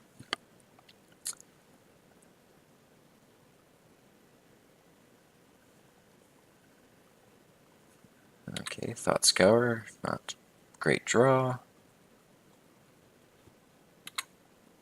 Guess what? They need Fatal Push for the fairy that's carrying the sword. It's kind of the best thing that they can really do. They put a card on top.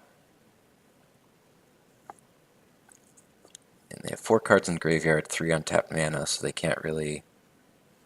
Okay, Liliana the Last Hope is one of the cards that actually does help them against Bitterblossom, but, I mean,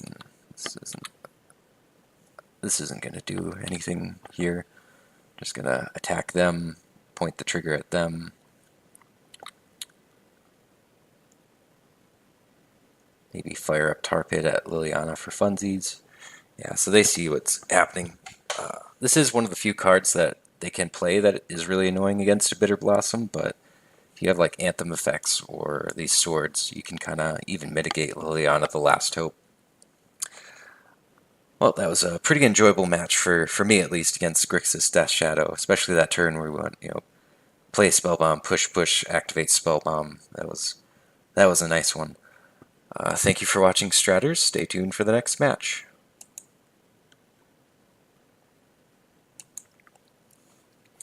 Welcome back, Stratters. Here we are for 4th match in our league with blue-black bitter swords. That's what I've been calling it. This is, I think, a fine hand.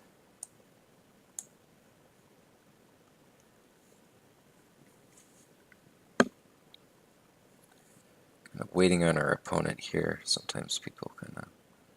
Alright, they're back. Yeah, we'll keep this.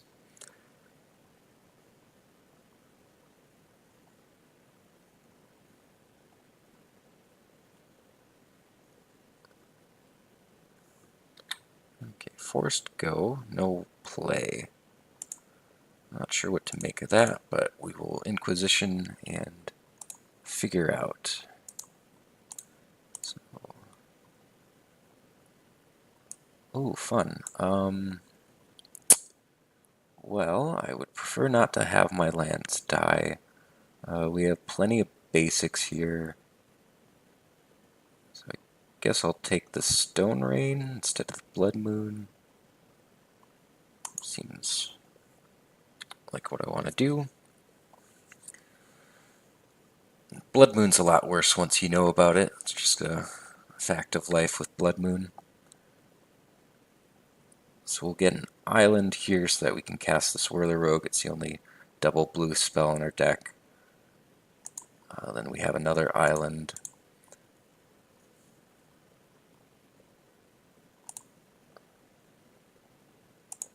Cast Bitterblossom. Is Crumble to Dust non-basic? Okay, it is non-basic land. So, played that. Oh, Tireless Tracker. Aha. Well. Ooh, that's nice. I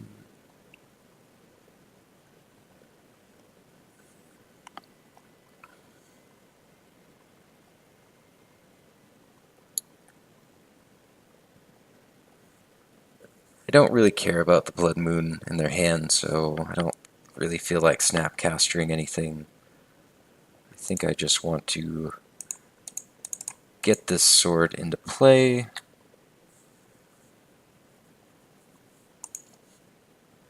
Crumble to Dust, Blood Moon, a couple other cards. Blood Moon and Tireless Tracker is a little bit odd because Tireless Tracker is such a combo with fetch lands. See, like, And you can't crack your fetch lands and get multiple clues when you have a Blood Moon around.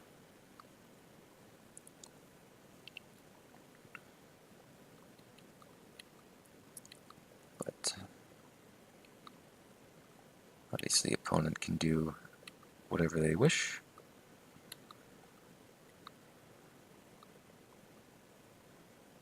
And they didn't crack a fetch. Alright, so we have plenty of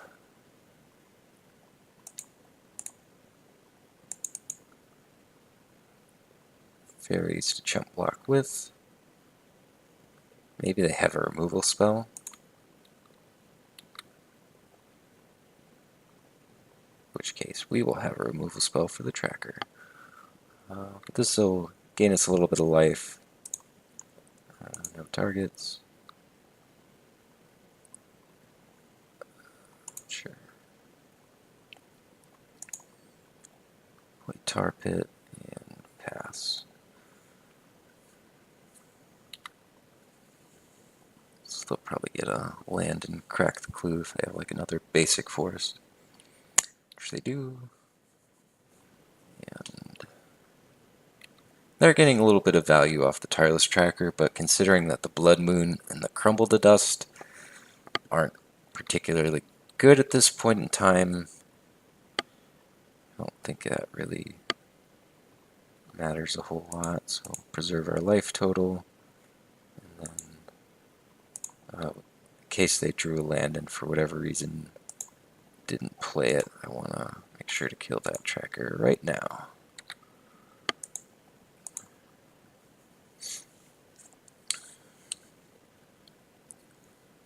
So they might crumble our tar pits. It's like, oh, they acid mossed. Acid moss can hit basics, so I feel like you want to go after a basic there because you can follow up with a Blood Moon.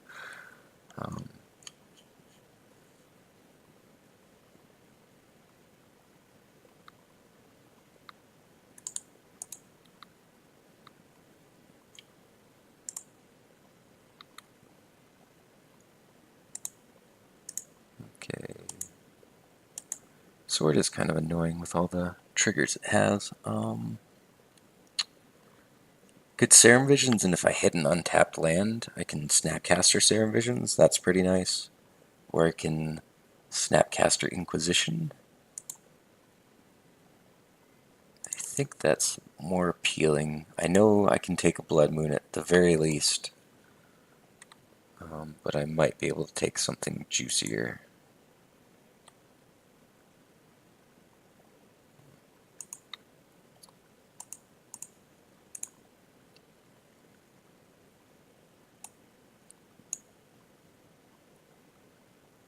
Yeah, we'll just take that Stone Rain and then leave them with kind of a bunch of duds. I guess, well, Huntmaster isn't a dud, but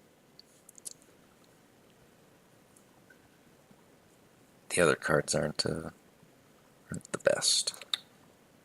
And they drew a Utopia Sprawl, so we'll see what they play out.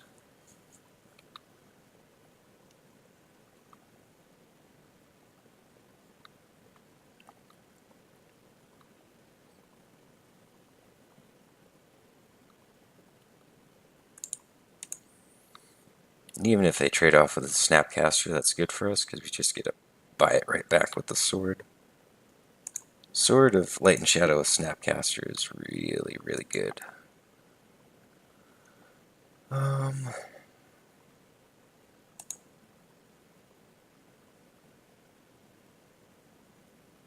Okay, yeah, so at this point, Snapcaster, Fatal Push, kill the Huntmaster.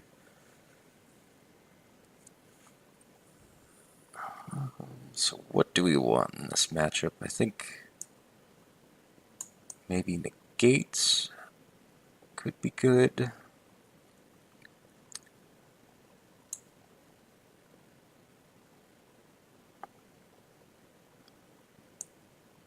There is some merit to bringing in Spreading Seas to try to, like, make islands through Blood Moon.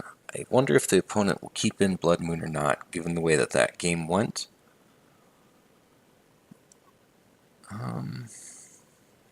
Yeah, I'm not exactly sure. They have some mana ramp, so negating these Stone Rain effects might be difficult. What would I take out for these? Maybe a little bit of removal. I saw Huntmaster, but we didn't see too much.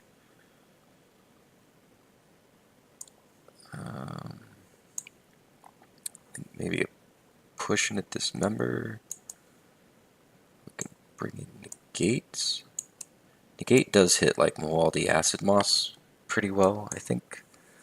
One of the reasons that I'm cutting push is that if they do resolve a Blood Moon, one of the best ways that we have to trigger Revolt is our fetch lands. And fetch lands do not work under a Blood Moon. This hand isn't great. We do have access to a basic island. We just have like swords. We do have 4 lands, which is nice against the land destruction deck, so I think that's going to be my way to take my thought process here. This is also a red-green deck, so they could have Ancient Grudge, which is, as we saw in that Dredge matchup, really annoying. Okay, Bitterblossom is pretty nice. Get an island in case they have a Blood Moon, but they're probably going to have... See, I'm afraid of a turn of a land destruction spell, in which case we don't have time for Thoughtseize, and we kind of would like a Delta.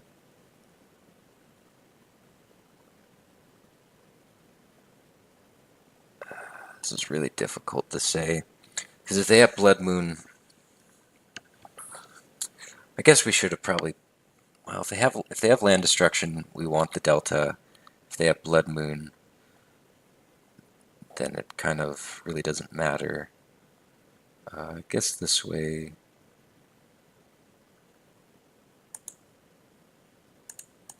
we'll fetch another basic, cast a Bitterblossom. I wonder what they have, because they clearly didn't have a 3-mana, land destruction spell or a Blood Moon. Do they just have? Well, that had to be their draw. I'm not really sure. Okay, we'll save that. We'll play out this and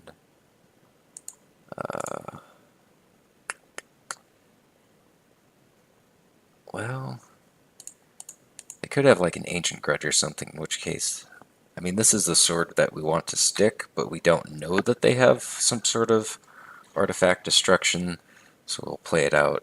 And the reason we want this one, of course, is that it can start mowing down their mana guys.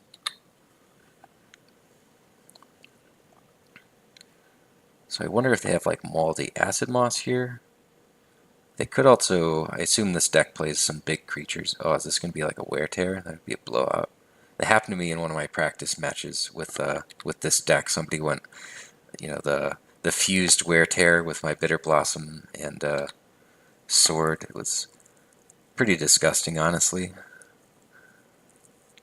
So there's not a lot of decks that you can actually get the full value out of the Wear Tear, but opponent got it, and it was good.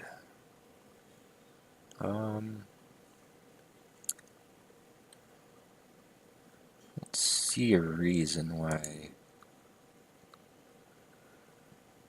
want to play my Serum Visions first. I think just getting a tap land into play, and we'll definitely go after their mana guys here.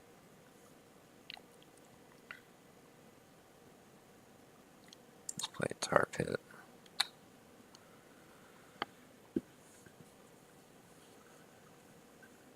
This is also nice that we have a pro red, because assumably their removal is all red, so if they're planning on using Anger of the Gods or casting an Inferno Titan or Lightning Bolt or whatever they're planning, won't work on our Fairy Rogue. So another Acid Moss. And it looks like they probably took out the Blood Moons because they're, again, going after our non-basics instead of our basics. So kind of the plan is usually when you have Blood Moon. I am going to Thoughtseize them just to see what's up. Fracturing Gust. That's a card we don't want them to have. Now we have spare mana, so we'll go ahead and cast Serum Visions. And so we know they have Huntmasters and Obstinate Baloth, so don't really want another land, but we do want a Murderous Cut.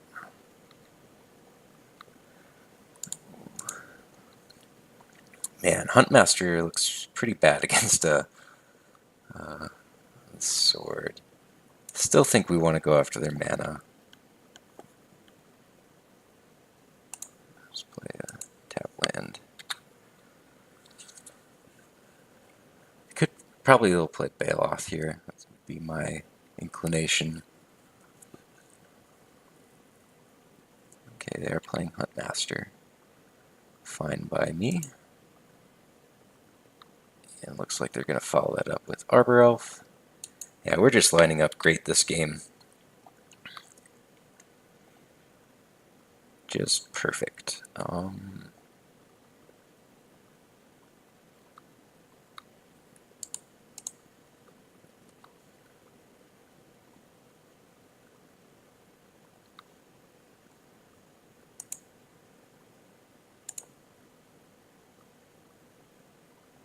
We could be going for their life total.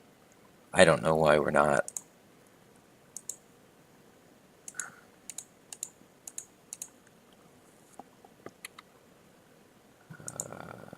I guess they have a Baloth, so they're going to be gaining a little bit of life anyhow.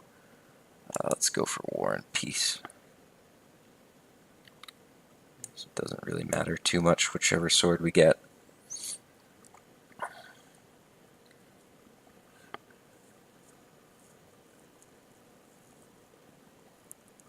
So I guess draws that they would need would be like Ancient Grudge into a sweeper effect. So they could like play Baloth this turn, get a little bit of a life cushion. But they also can anticipate that we have another sword incoming, so that's going to be a little bit more sort of hasty-ish damage.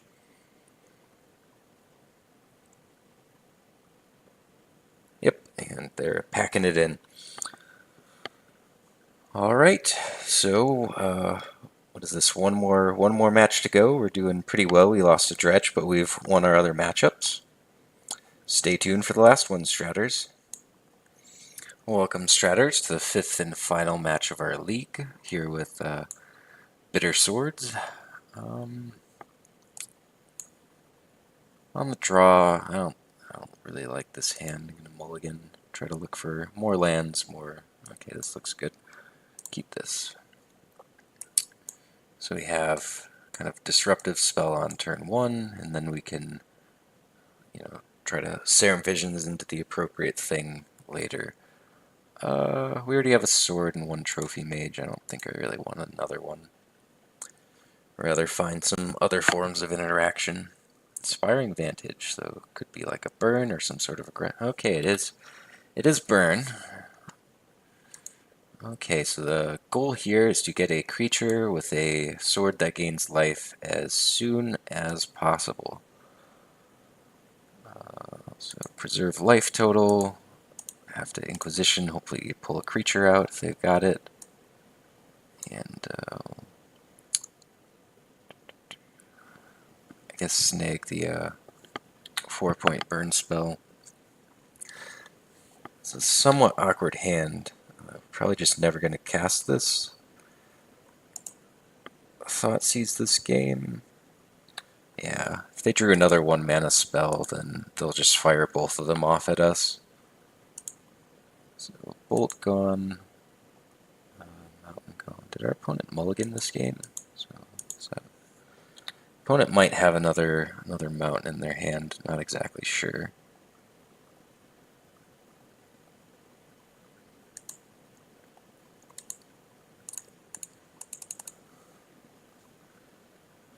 Okay, so Trophy Mage, I'm going to go and get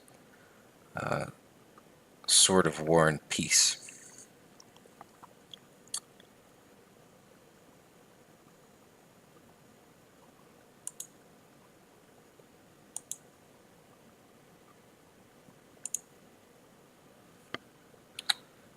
So the next turn we'll probably play out Sword of War and Peace, and then cast a Serum Visions. And then if they use... So the worst thing is that if they use removal on our Trophy Mage, we have nothing to carry our sword, which is potentially problematic. In worst case scenario would be... Okay, so Rift Bolt.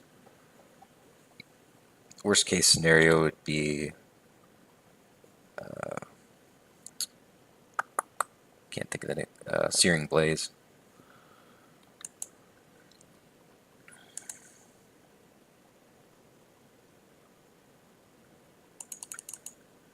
Yeah, so I think we just do that and then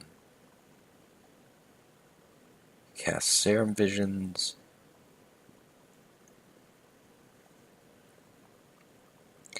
We don't plan to trade this Trophy Mage off, so we aren't going to keep it back for any potential haste creature. They will probably, if they really fear the sword, use removal.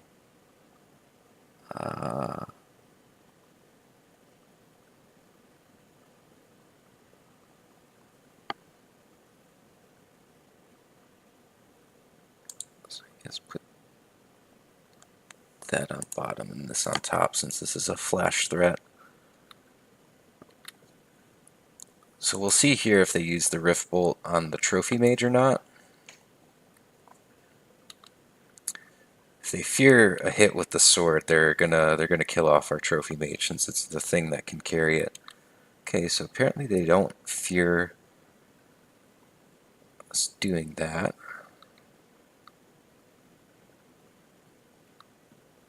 Not sure what to make of that, so let's equip. Now, okay, so now they do use removal on that. The equip fails, and so now we're gonna try to get in with a little ambush viper, untap, equip Sword of War and Peace, get our damage in that way.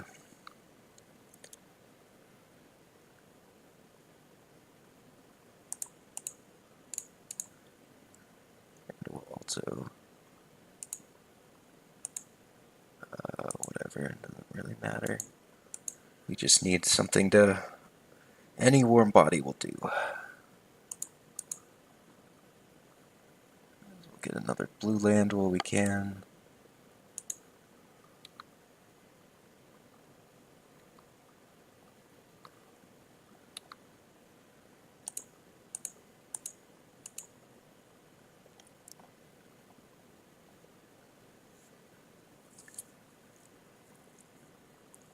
Lightning Helix, sure.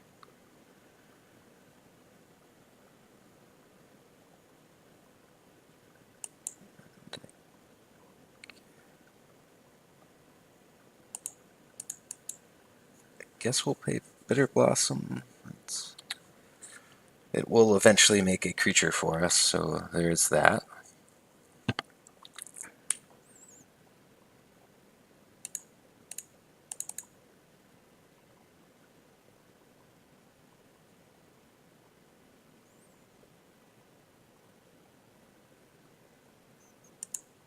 And we want to get our other life gain sword out there. Okay, bolts us. They can't draw a 5 damage burn spell. And since our creature's pro-red, they don't have... Yeah, I feel like we're gonna take this one. A little bit lucky to get our life gain swords, but sometimes you need to get a little lucky. Yeah, they're thinning their deck out, which Don't know what that does for them, but we are going to equip and gain a little bit of life. Nice. Yeah, so here we'll go to 4 from the Bitterblossom. I guess they could have drawn Boros Charm. Boros Charm was a draw. That was the one thing I forgot, is that we will go to 4 because of Bitterblossom. So that's what they were hoping to draw there, was they could draw to Boros Charm. What do I want? So Collective Brutality, that's for this matchup. Negates is probably also good. Don't want Thoughtseize. I trim 1 Bitterblossom because we don't want multiples. Probably cut a Dismember since we have kind of extra removal here. And we don't want to be taking the life loss, and playing 3 mana for this effect is kind of clunky. Anything else we could possibly want?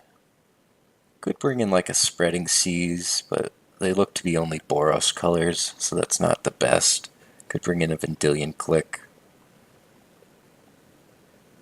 I think this is fine. We didn't actually see any creatures though, did we? It could be like just burn.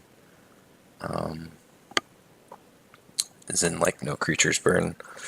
We don't know that. They could have just had a kind of unusual draw. Although they might be like the kind of burn deck that's just all burn, and we'll keep this. All burn, and where's it going? Okay, so they do have creatures.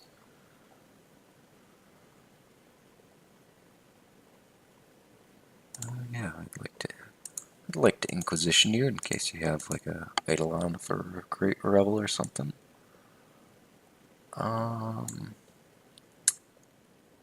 Take Skullcrack, and then we will line up for a very nice Collective Brutality next turn.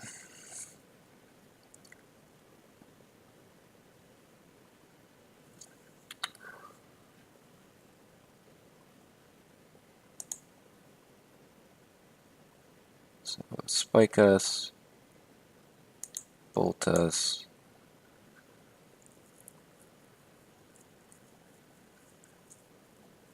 put us down to 10, but we'll recover with the Collective Brutality.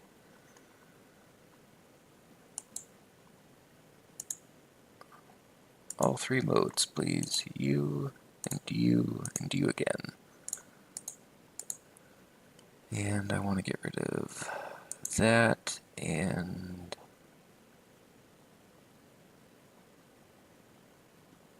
probably just the fetch lands.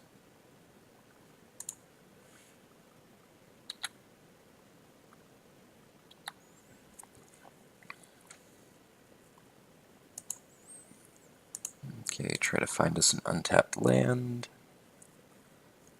Trophy Mage is not really what we want, since we, well,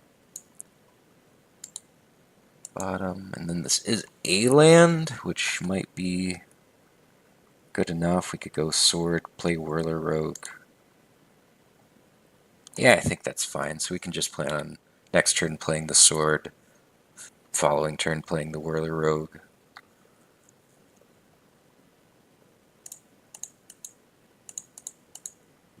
So really what we want to dodge is like a Smash to Smithereens or something here. Eidolon. Well, Eidolon, you know what you don't like? Spells that cost more than 3 because they get around you. But because of that, I like them very much. So this is nice because we have multiple bodies. We can trade with the Eidolon. Yep, okay, opponents had it. We're gonna equip the sword, get in with it, gain some life. Ooh, that was nice. I had a lot of fun with that. It's fun to play a brew every once in a while. So 80 play points, it's good for the 4-1. This was a friendly league, so I guess 80 points is what I put into it. 4 treasure chests. I a lot of times just play in the queues, so I don't get treasure chests, but since I have them, let me open up for you. So we'll do them one at a time. Kind of have the slow roll. Yes. Good stuff. Planar bridge. Nothing too exciting. And another one. Open. Yes, please. Something awesome. Okay, play points always solid, and 20 is a pretty solid amount. And come on. Yeah. More. And the last one. Come on. It's just something sweet, something worth some ticks. Ooh. I didn't even know that this was a... I'll have to look and see how much that's worth. This could actually be worth something. I know every once in a while worship shoots up because somebody makes a deck around it, and so I feel like invocation worship has to be worth at least a little bit. Well, I had a lot of fun with this. Hopefully you did too. For our Bitter Swords deck. This is a lot of fun, being able to play some swords, and I think you're playing enough swords and you have enough ways to find them that it kind of puts a lot of pressure on the artifact removal that people are playing, and I don't think that there actually is a ton right now, so maybe this is a good time for that. Deck felt good. Of course, it always feels good when you go 4-1. So what did we beat Burn, we beat that blue kind of Flyers deck, we beat Grixis Death Shadow, and we beat Red-Green Land Destruction. So those are, I think, all decks that you come in contact with at least fairly enough, and good to always beat kind of the boogeyman of the format, and Grixis Death Shadow. Did lose to Dredge, but maybe we're kind of not playing hard enough against Dredge in our sideboard. Maybe we don't need this Fortune's Fine. We could have another Graveyard Hate spell, or maybe Trim Spreading Seas, or didn't really bring these clicks in a lot. Granted, there are other matchups that we didn't face that we might want those things for, but if we wanted to maybe go after that matchup a bit more, maybe we could. Well, overall, I had a lot of fun. Liked the deck. Thought it was good. I kind of want to see if I could do maybe more things with Trophy Mage. Seems like an interesting card, especially how it gets these swords. Maybe there's more toolbox stuff that you could do with it. Thought about maybe like a Vidalcan Shackles type deck. That card might be good again too. But I really like how Bitterblossom is in this format. And I mean, you can't go wrong with Serum Visions, Fatal Push, discard, Snapcaster Mages, removal. So it's a nice shell. Well, thank you all for watching, Stratters. Take care.